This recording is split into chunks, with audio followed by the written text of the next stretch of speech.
Hello, critics, non-critics, and friends. Welcome to the Film Optix podcast, brought to you by the Drive-In Podcast Network, where we discuss film, TV, and all things Hollywood.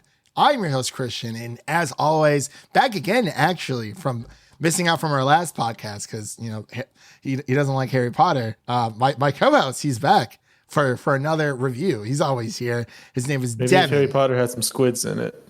That is, yeah. Well, there might some Squid Game. Well, there might be some magical squids out there. We just don't know about. Is there a British version of Squid Game that they play? Yeah, it's called the Goblet of Fire. Yeah. Got him. Got him. You know what? I think that deserves a. There we go. But as for this episode, we are here to discuss the latest and the greatest series that has hit Netflix by storm, and that is Squid Game. And finally, yeah, we're finally here, Devin. We've caught up with the trend. We're here. It took some begging on my end, but he finally got it done. Well, okay, I suck at picking up hints. Because you were like, man, this Squid Game series is really cool. I was like, oh, that's cool. I didn't even bother to look it up. I didn't know what it was. And then... Yeah, I mentioned that on one of the pods like a while ago that I started watching it, but I didn't know it was going to blow up this big. Yeah, I don't think anyone knew it was going to blow up this big, to be completely honest. Because, I mean, like, you know, I heard, like, I knew what you were talking about. Like, I heard about it, but I didn't know what it was or what it even looked like. And I was like, okay, yeah, you know, he's watching this one game. I was like, that's an odd name for a TV show. And then out of nowhere, like Devin messaged me. He's like, yeah, we should really review this, by the way. Like, he's like, we can't miss out. And I'm like, you know what? You're right. Because it has quickly become it's officially the largest Netflix show ever. Right. Which is crazy to think about. Beating like Stranger Things and Bridgerton. I did have like a screenshot from like a while ago that kind of showed what the top series and movies and TV shows that people were watching. Bird Box was still up there, which is crazy to think about, but I guess not really. But it looks like South Korea revealed the drama series has officially reached 111 million people. This is crazy, Devin. Like, oh my gosh. I don't even know where to begin because it's just so insane. But before we get into our podcast here, our show, you know, since we are quote unquote late to the party, we are going to be talking about spoilers. So we can do that now. So if you haven't watched it, what are you doing? What's up? You're missing out on so many memes if you haven't watched this yet. Yeah. I'm starting to understand them. Because at first I just saw the like the plastic baby doll, and I was like, oh, is this Squid Game? I'm like, that's weird. Like I never didn't watch the trailer, didn't do anything. I just all the honeycomb cookies. Yeah. Devin, we're gonna get into this. It is gonna be crazy. But before we begin today's show, you can listen to our podcast on platforms around the internet. And if you're a new or seasoned listener to the show, we would love to hear from you guys. Follow us on Instagram, follow us on Twitter at Film Optix. That is Optix with an X. So, Devin, are you ready to jump on into this battle royale, this goblet of fire? This death battle. I think that's because it's a subgenre in itself in like Asian cultures. Like, it's a subgenre of a movie that's barely even been tapped into in America. But I think it's death battle, they call it. I know there is one in Japan. There's not a show, but a movie called Battle Royale. Yeah, that was like the original. Yeah, and I think that's why people were like, you know, you could say, oh, the way I explain it is that it's like Hunger Games, like in a Battle Royale sense. It isn't exactly like Hunger Games, but this did prompt me to go back and rewatch the Hunger Games. I'm not gonna lie. I think I'm gonna. It's been a while since I've seen them, so got the 4K disc coming in. Amazon, let's go. But it reminds me of Hunger Games and Saw, kind of. Yeah, that's actually a really good analogy. Especially the twist is very Saw-like. Oh my god. And of course, before we begin today's review, yes, it is very graphic and violent. I would say probably as graphic and like on the surface level as of like Game of Thrones in a way, if honestly not more. There are some It's not very bloody, but it's definitely very violent. right, right, yeah. I would agree with that. It has its moments for sure, but Devin, we're about to get into our Squid Game review, but before we get into that, we're going to return right after this short break. 지금 이 자리에 계신 여러분들은 모두 감당할 수 없는 빚을 지고 삶의 벼랑 끝에 서 계신 분들입니다. 게임에 참가를 원하지 않는 분은 지금 말씀해 주시길 바랍니다.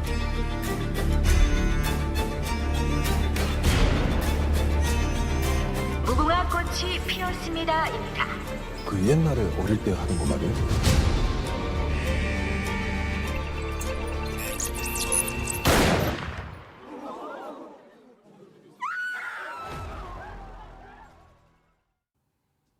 All right, Devin, and we are back with our Squid Game review, and the story is as follows.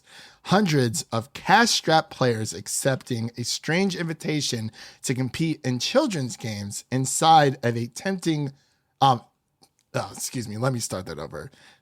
And the story is as follows. Hundreds of cash-strapped players accepting a strange of invitations to compete in children's games inside a tempting prize awaits with deadly high stakes, a survival game that has a whopping 45.6 billion won prize at stake. And this is directed by Hwang Dong-Hyuk and also written by Hwang Dong-Hyuk as well, and stars Lee Jung-jae, Park Hae-soo, and Ha-Joon. I think I did it. Round of applause. Thank you very much. Let's get that in there. Thank you. I'll just be calling them by their numbers to make it easy. Yes. So the way we're going to do this, since I see like a lot of YouTubers out there, and they're like, "Oh, sorry if I butcher the names." If you practice beforehand, you're good. You're good to go. I actually think I stirred up more on the plot than I did the actual director and the stars and whatnot. But to make this easier, Devin has kind of created or found a list, I should say, for each character. We can kind of go back and forth, but for the most part, we are going to name them by their player numbers. So Seong Ji-hoon would be player 456. And then we have Cho Sang-woo, which is 218. And then Kang Sai-byuk is player 67, and so on and so forth. So like the main characters there. So, it's a nice little reference thing. So we will be referencing them by their player numbers just to make it a little bit easier for people out there. But Devin, I got to ask, did you watch it subbed or dubbed? I watched it dubbed. Oh, you know what? So did I. Just makes it so much easier.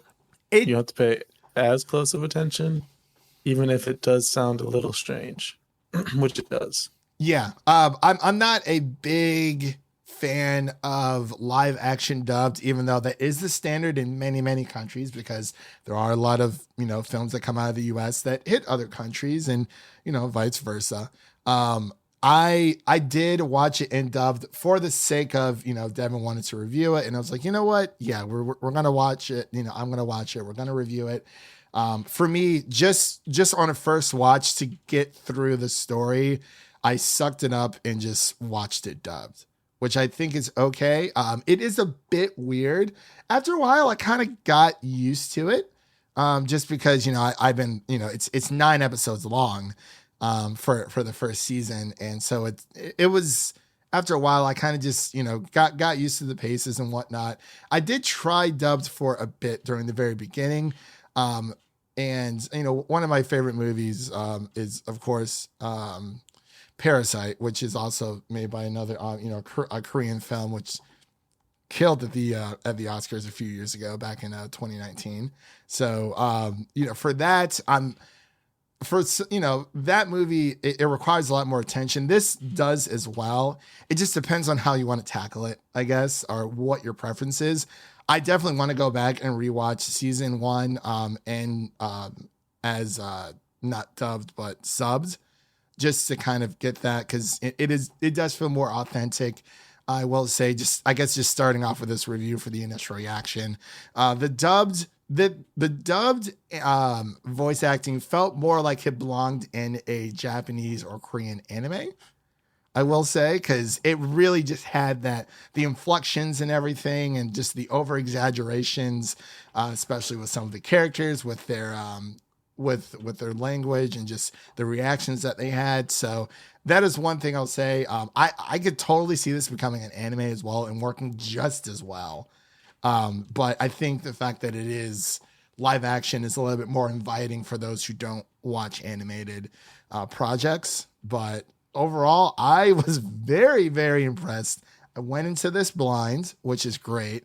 And, you know, Devin just kept dropping little hints. He's like, yeah, man, like, oh man, Squid Game's so good. And then like Devin said, I don't think anyone knew that it was going to explode the way that it did.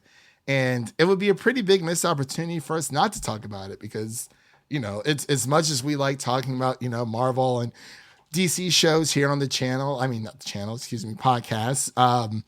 It's just as important to give, you know, to broaden your horizons, not just giving other films a chance, but definitely just broadening your horizons, seeing what else is out there, getting out of your comfort zone, because you might like something. And it seems that a lot of people are watching this. And I didn't think, like, a lot of my friends, like, I was watching football with them on Sunday.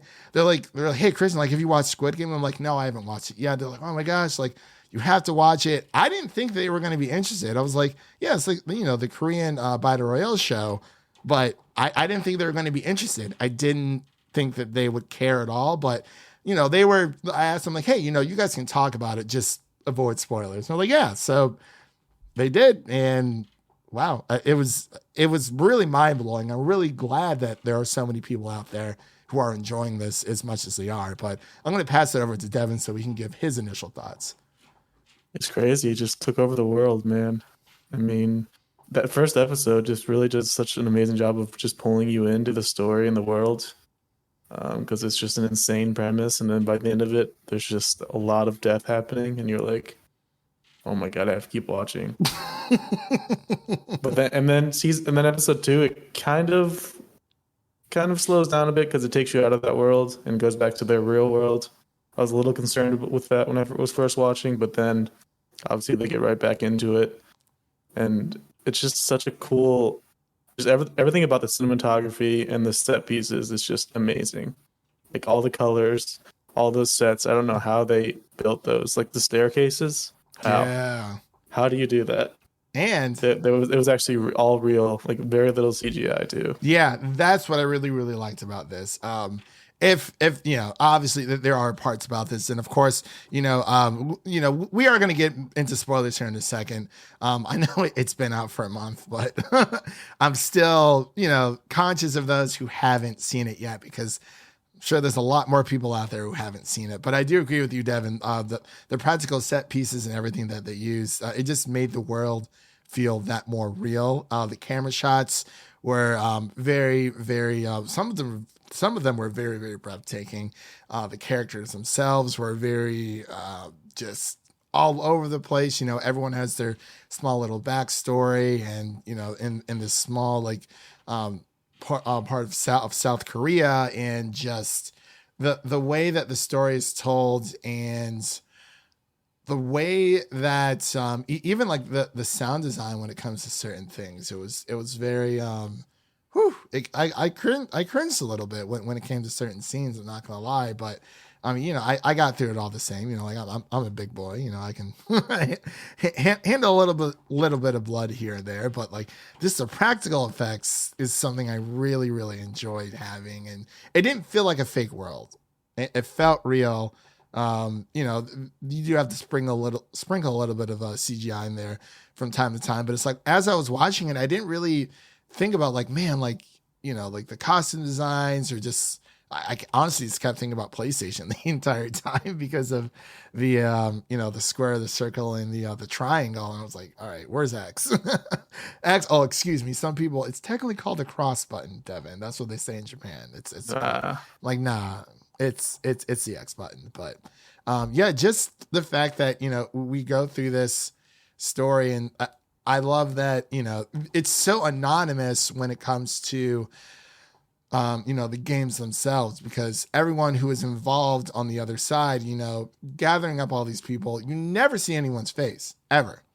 It's completely anonymous, and it's like it's one thing to be held captive, and your captor is, and it's like, hey, like I want to go to the police. It's like, okay, what did the person look like? It's like, well, I didn't see their face, but they were wearing these. And that's also might be the most interesting part of the whole story, is that they had a choice and they all decided to go back. Yeah. They weren't held captive completely. Yeah.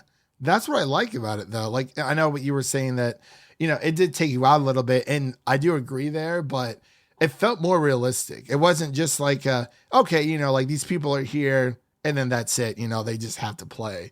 But and of course, like, excuse me.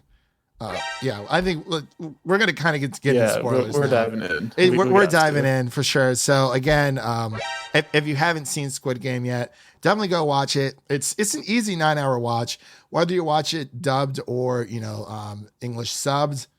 No one's going to judge you. Just watch it. It doesn't really matter. You're going to enjoy it all the same.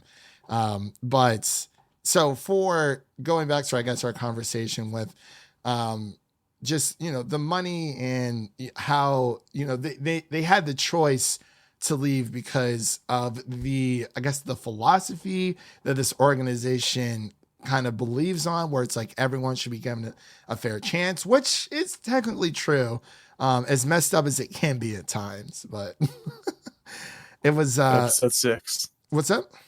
Episode 6.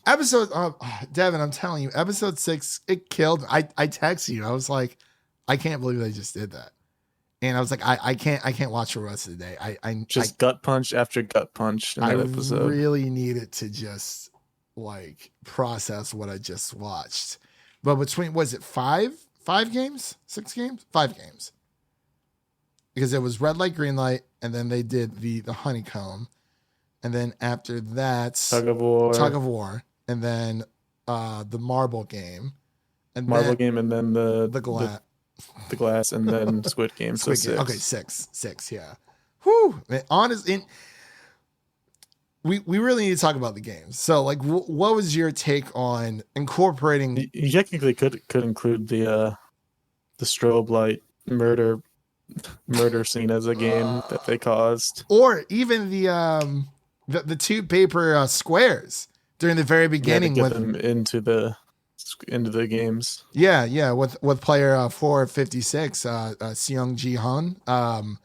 He, it seems that it starts off that way with everyone, but it's more of like a pre-trial, like a trial type thing to see, I think that what I really like about it is that I feel like that scene with player 456 was that, with the 2 paper squares, you're trying to throw it down and flip over the other side of the paper that's kind of like on the ground, is that I guess it was more of a test to see how desperate were they, or like what would they do anything for money, because it seems pretty simple. If they could flip it over, they would get, was it 10,000 won?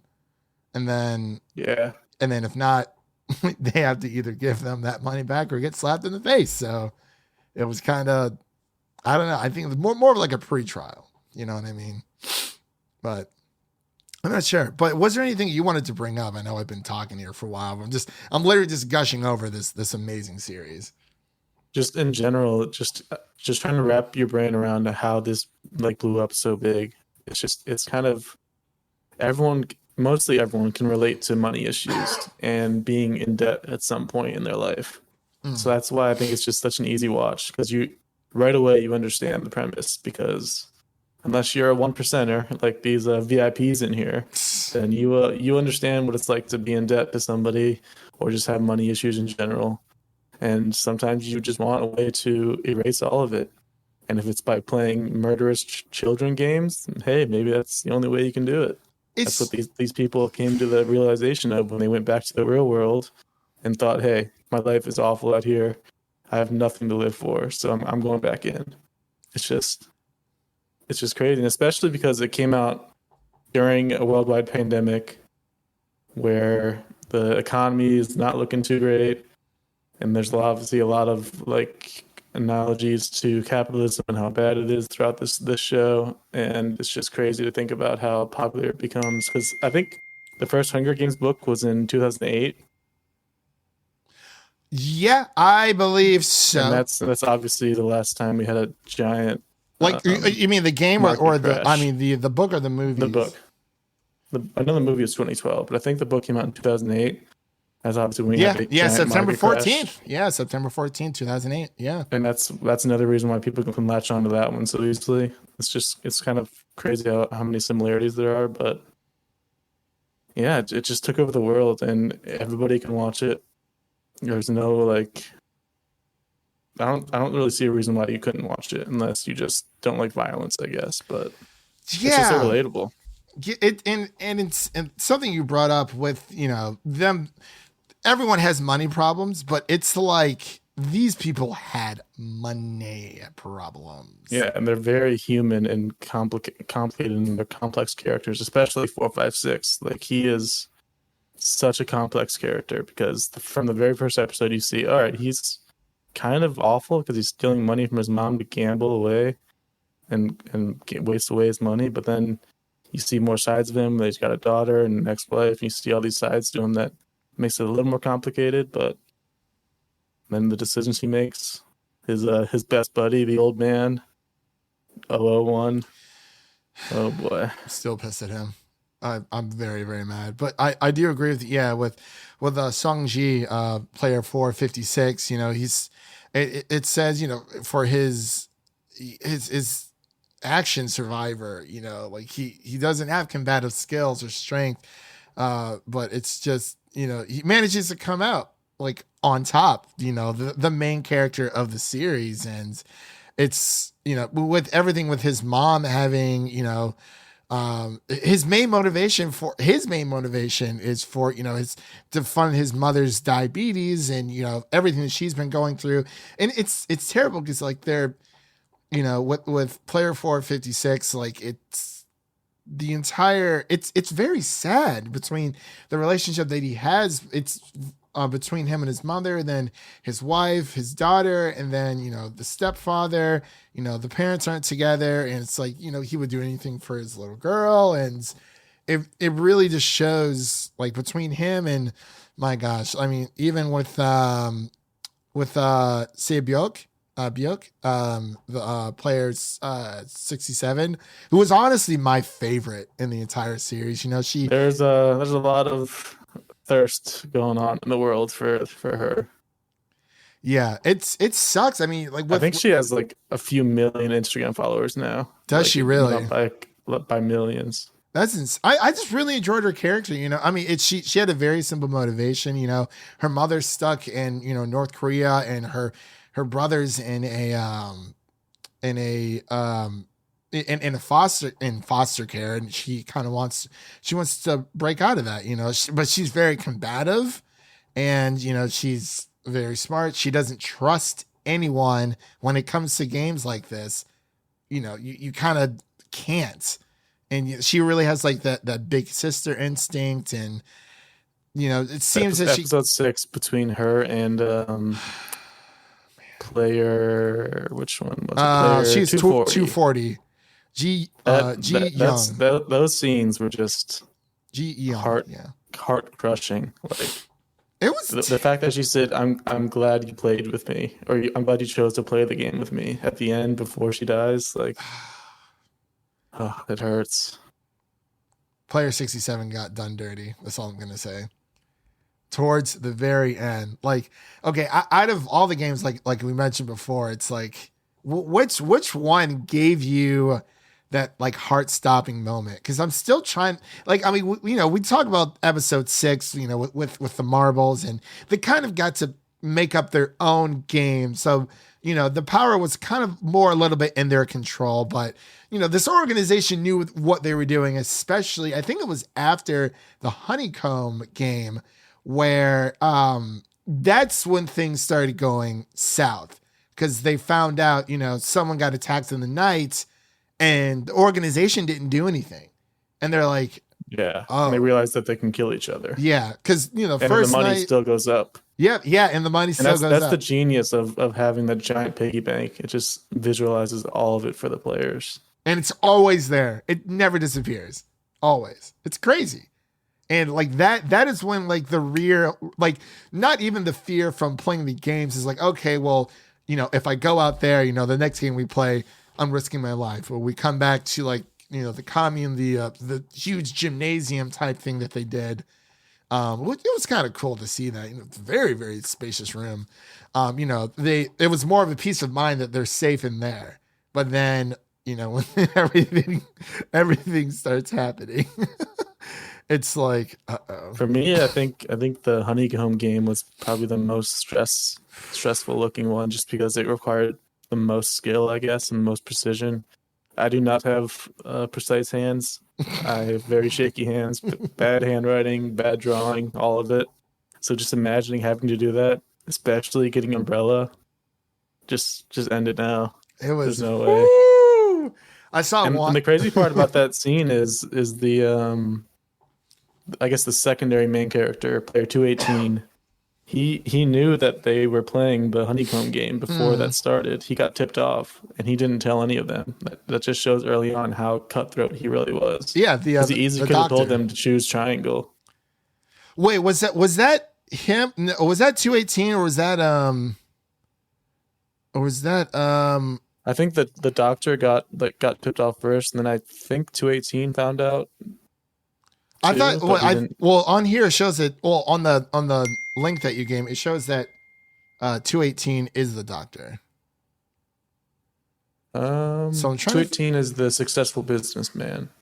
Okay, so this link has it his wrong. childhood friend. Okay. So yeah. I'm seeing it as 218 here. That's weird.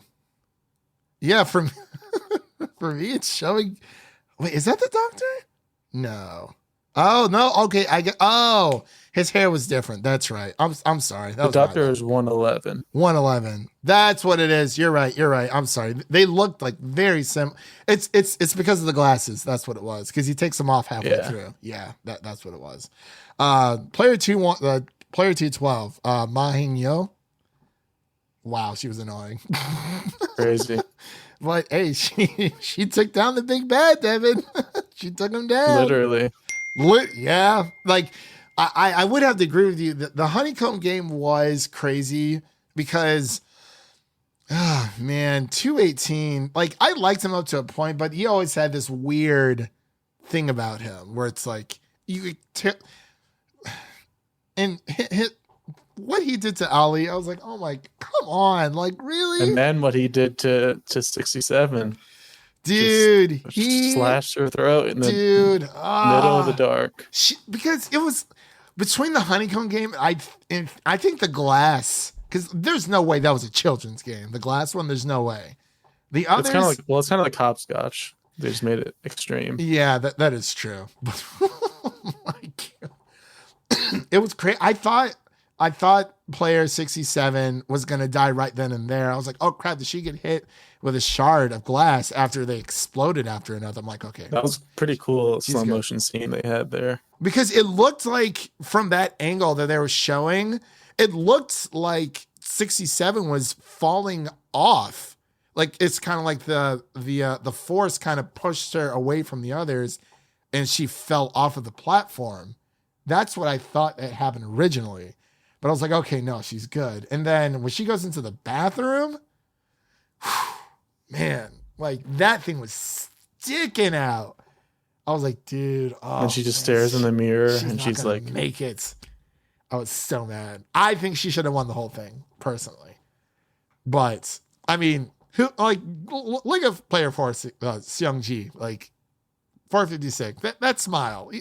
He's just an overall great guy. That's such a good shot there. It really is. Like out of everyone, even like when they were showing like the pictures, it's like, well, you know, when they first get to the islands, it's like he's the only one who just was having a good time. Kind of reminded me of Goku in a way, you know. But Player 101, he was obviously. Yeah, I really liked him. Yeah. His actor was really cool.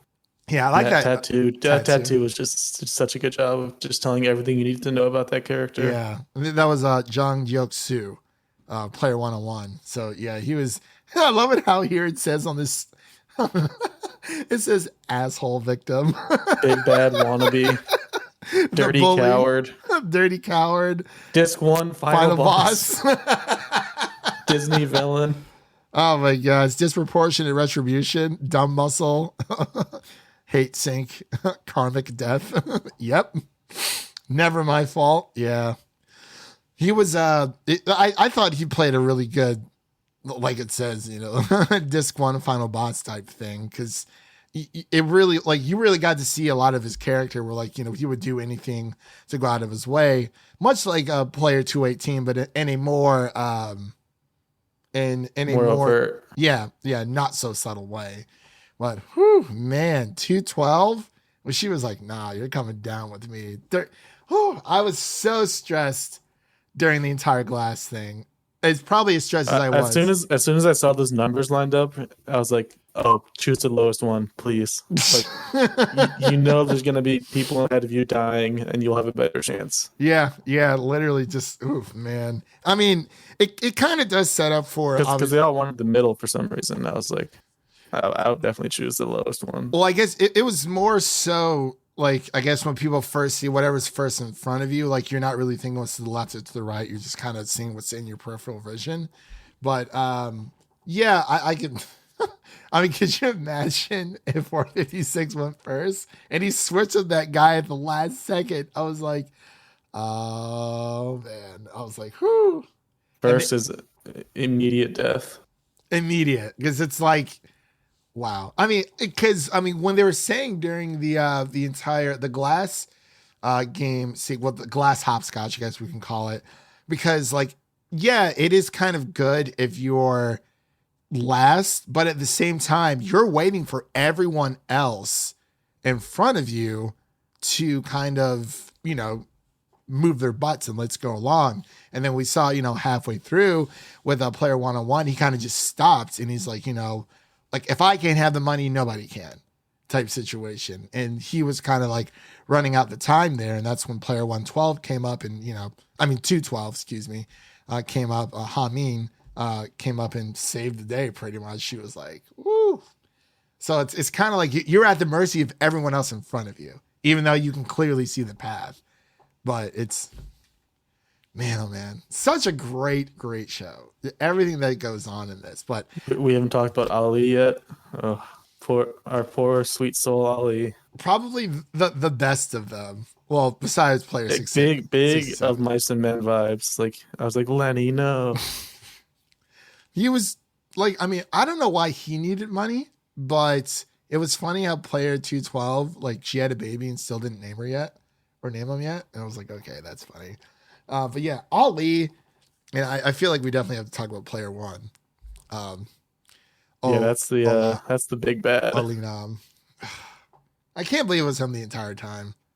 But Ali was done dirty by 218, by Cho Sung.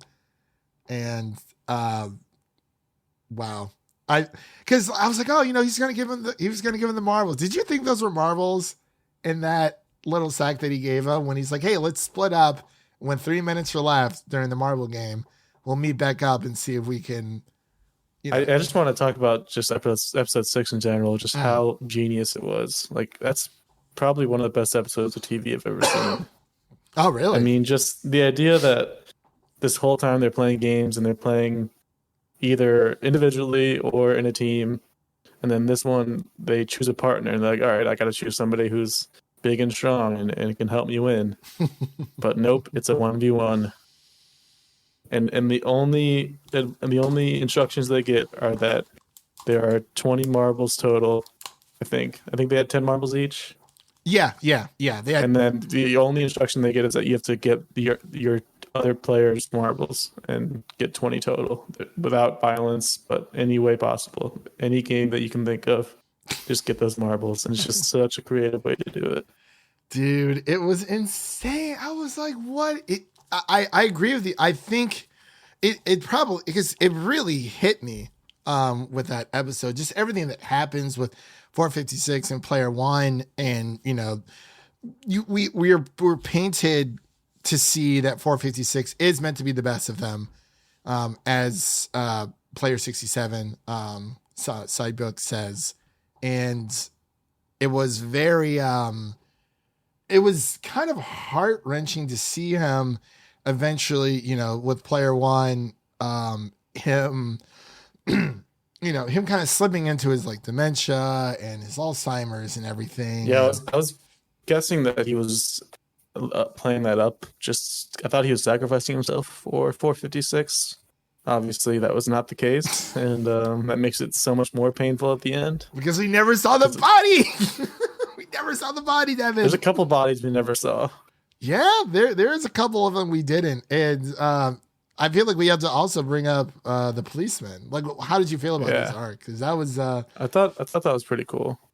Just the idea that his brother, it wasn't confirmed that he won the game, but he definitely won the game and then became the front man. I love the front man mask. Yeah, it was so sweet. cool. It was like a polygon type thing. It was pretty sweet. But I do agree with you, Devin. Going back to episode 6, I think that one was about an hour and 11 minutes, something around there. And it just had so much depth between, even the partners between the husband and wife. They're like, we're going to sit this out to the end. That was heartbreaking.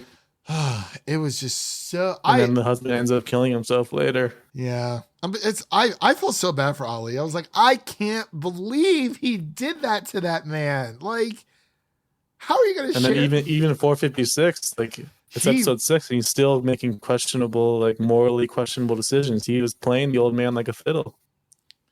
But regretfully so. It's probably because it seems like player one knew what was going on, because towards the end, it did seem like he was sacrificing himself.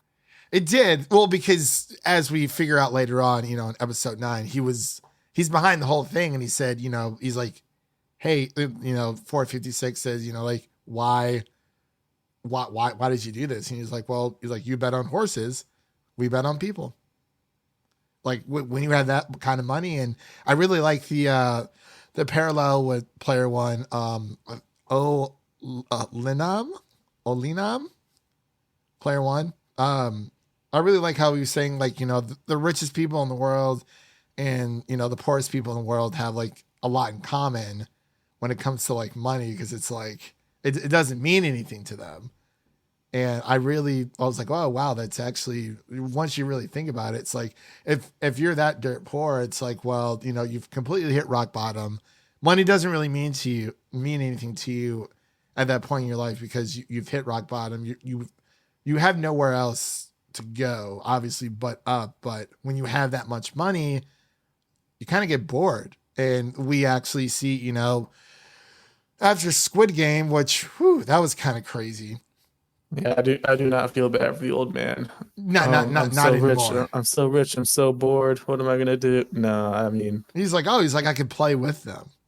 I'm like, I guess. And he's like, I don't know. It just killed me. It killed me. Like, he was one of my favorites. He was probably my second favorite, because seldom very little is the main character my favorite character when it comes to a lot of these. Well, when it comes to TV shows and stuff. But I did like player 456. So it was very he kind of goes into a slump afterwards, after wanting to win so bad, and then he finally wins, and then he doesn't spend or use that money. He's just sitting in his bank account for a year, and he's still living the same way that he did before, even though he has all this cash up until a certain point, because his hair dyed red. Kind of weird, but I mean, yeah, I had to look up why he did that, but the director said that it just symbolizes rage, basically, and him taking control of his life. I like that. I mean, he did look more clean cut. He chopped off the nice little beard and stuff that he had, because he was pissed when he found that Player One was still alive. And, but And he was pissed when he saw that they're starting up another game. yeah, it's like calling up. It's like winning the Super Bowl or something. We're like, all right, I've literally been through all this before. Like literally like a year ago. So it's been a year since they started up a new game. And then, he gives them the information and they're like, walk away. He's going to go to the States to visit his daughter. And he's just, he can't let it go, because he's everyone that he was in there with during his class, I guess you could say. He formed some kind of bond with, specific people, and they're all gone. They had their crew. Yeah. That's what made it very anime-esque for me, especially with Player 101's crew. Like the way that they were kind of like positioned and everything. Like I just kept thinking, like, dude, like if this was a friggin' anime, it would be on point. I mean, there probably would be a little bit more flashy, dramatic moments, just by like the camera work and the cinematography and whatnot. But I'm like, they could make an anime out of this. They definitely could.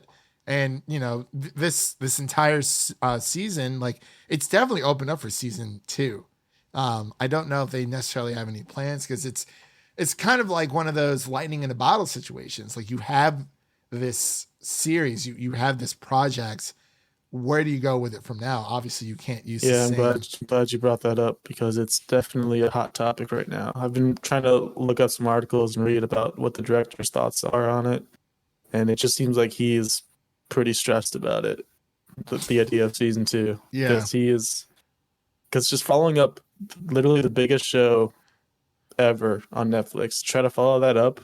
I can't imagine how much pressure he's under right now. I mean, obviously he's got to be happy, because he's had this script for 10 years. Yeah. And he kept getting turned down, and until 2018 Netflix finally agreed to help him make it. But for that to turn into he's just on that grind for that long, and then it turns into the biggest show ever. I can imagine the roller coaster of emotions he's on right now. Yeah, I do agree with that, like 100%, because it's excuse me, it's kind of like, I mean, not because it's like they have to have a season 2 if the show this big. I mean, just money alone, Netflix is gonna make them do it. Yeah, but it's like I just want it to be good. That's all I care about. Like, and it also helps that the ending was so set up for season 2. Yeah. Oh, yeah, definitely. I don't know if Netflix made them do that or if it was the director's choice, but it was definitely set up well for season 2, I believe. Yeah. I saw some people saying it wasn't set up for season 2. I was like, what did you watch? The ending was like he's about to turn into John Wick and go murder everybody. Literally, this man was about to go on a plane. They literally said, "Get on the plane. It's for your own good." And then he's like, "Nah, no, it's like he's for your own good." It's gonna use that money. I mean, he's part of them. He's officially a 1%. He could be a VIP now. Yeah, he could be a VIP. What did you think about weird American horny VIPs? That was very, very strange. I was like, what is going on here? Like, this is not like it was definitely cringy, but it was kind of funny. I don't know. They were just dumb Americans. Yeah, just the stupid dumb Americans where they, like Player 101 said, they had nothing else better to do. So, they're betting on humans. And I do like how they showed up like a few games in. It just shows how little this matters to them, because it really is just horse betting for them. Yeah. Like it doesn't matter if they see the whole thing. They just come for the end. I really want to know how this entire, I want them to, if they do make a season 2, which I hope they do, I hope they focus more so on the how and the why this organization was created kind of thing, instead of just doing the same thing over and over. But it does seem like it can definitely go with the season 2. Like, I mean, there's a lot of like movies out there and stuff, like even with my gosh, what was it, as bad as it was, X-Men Origins Wolverine, there's like a post-credit scene with Deadpool like surviving and like going on revenge for Wolverine, but we never saw it. So I don't think that Netflix made them, because there's no way they could have known this was going to be a hit prior. Definitely not this big of a hit. No, not this big. So it's more of, I'm interested to see. I mean, it's kind of like with A Quiet Place Part 1 and 2. Like, you know, people are like, oh my gosh, they love the first one, but you know, do you make a second one? Where do you go from here? You know, John Krasinski obviously wasn't entirely sure, but they ended up doing it. It ended up being a success, but I feel like Netflix and the director and everyone else involved definitely need to play their cards carefully here, because you don't take your time. Yeah, take your time. Much like, you know, a lot of games out there get delayed, and it's like, hey, you know, take your time. It's all good. Halo Infinite's shaping up to be pretty nice right now, especially compared to like Battlefield, things of that nature. So when it comes to the film side, you know, the movie, TV show, the streaming industry, I think they definitely need to take their time with this and see what they can come up with. Oh my gosh, sorry about that. Got a nice little text there. But yeah, I'm hoping that if they make a season 2, which I'm sure they will, I just want it to be as good as the first, or just expand the story in some kind of way, especially with Player 456. That would be pretty interesting. But yeah, the cop too, because we did not see that body. Yeah, we did not see the body at all, because I'm surprised he made it that far. He was like, I'm like, dude, you're in here without a partner, and he was, you know, going up to the top of that island mountain, trying to get some cell service, send some stuff over, and we don't know if it's sent or not. So yeah, I love that perspective of him being one of the workers, seeing what their life is like, because it's not as nice as you think it is, because they're almost as much prisoners as the players in the game are. Yeah, they take their mask off, they're dead. Yeah, literally. It's so crazy to think like how, you know, perspectives and everything just kind of changes. Like, oh, well, you know, the people in the mask don't have to worry about, you know, they're just the executioners. And, you know, we just kind of. And of course, there's the theory that the first game that they play to get into the game, whatever color they choose, is what they end up being, the worker or the player, because they were blue and red. Oh, I like that. Oh, that changes things, Devin. Yeah, there's just so many theories that you can go into with this show. What YouTube did you watch for that one? That was like one of the first ones I saw. I don't remember. I think it was just on Twitter somewhere. Oh, okay. So that's interesting. Excuse me. But yeah, that's man, oh man. It's a crazy ride. It's a crazy wild ride, and I just hope we get more. Let's get into scores here and get out of here. We've been talking here for a while. Wow, 51 minutes. There you go. We loved it that much. This is crazy. Devin, what would you give Squid Game a rating of? I'm going to give it a 92. So very good. There were a few minor issues I had. I think the biggest issue I had was the strobing death scene. It was just, dude, that was insane enjoyable though. To watch. Yeah, I just hated watching it. It was so dumb. I just never liked strobing lights in a movie. I mean, I didn't hate it, but like I was kind of scared. It's just like, I can't even be sad for player 1 anymore, pissing his pants and whatnot. There was just no need to strobe, because then you can't even tell what's going on. I think that was it would have been just more interesting if they would have just turned off the lights. But then again, I feel like we would have had more of a Game of Thrones. Well, you haven't seen it, but the long night situation, because when it streams, if you didn't have like a OLED or like a QLED TV, you couldn't see anything. Nothing whatsoever. Like people were complaining that the episode was way too dark, and the TV I had, I was able to see everything that was going on, but I didn't know what people were complaining about. And then I saw a few different, oh my gosh, this thing, wow. I saw a few different, examples online. I was like, okay, yeah, I can see why. So maybe like just dimming the lights So where, kind of like in cartoons where there's just different ways to do it where you don't have to have an annoying strobe light. yeah. I mean, it was hard to see what was going on because it just seemed like, cut here, cut there, what type of situation. And that's such a big moment in the show too, where they first realized that they can straight up murder each other. Yeah. And it felt like they just didn't deliver on that. And then the other big issue I had was the organ selling subplot. I feel like that just led to nothing. It just kind of went nowhere. Yeah. The doctor wasn't a main character, So and it didn't they kind of really just matter. threw him in there.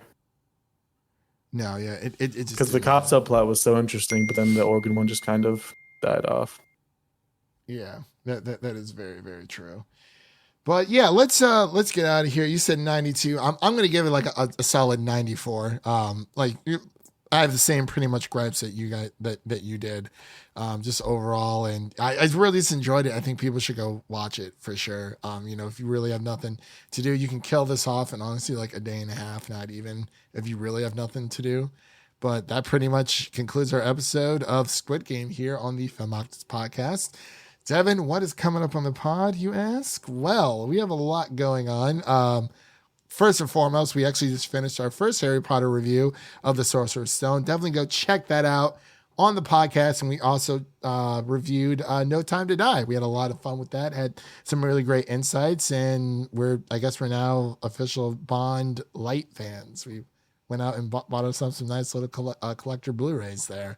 But what's coming up on the podcast coming up, man, Devin, we have our Halloween Kills episode and our The Last Duel episode that will be dropping on Monday, the October 18th. Halloween Kills will probably drop early in the morning, and then Last Duel will probably drop later on in the afternoon/evening. And we also have our Harry Potter and the Sorcerer's Stone review. I'm not Sorcerer's Stone. I'm sorry, Chamber of Secrets. Wow, my gosh, I've been playing this forever. It's been crazy, but Harry Potter and Chamber of Secrets will be dropping this coming up Wednesday on the 20th, something like that. I'll let you guys know farther on as we get into the week. But I believe that's it. Definitely follow us on Twitter and Instagram at Film Optix. Again, that is Optix with an X. And let's close on out of here, and we'll see you guys later, and may the odds forever be in your favor. And thank you for listening, everyone. If you enjoyed this show, leave us a 5-star rating and review on Apple Podcasts, and follow us on Twitter and Instagram to stay in the know. That was Devin. My name is Christian, and we'll see you guys in the next one. Peace.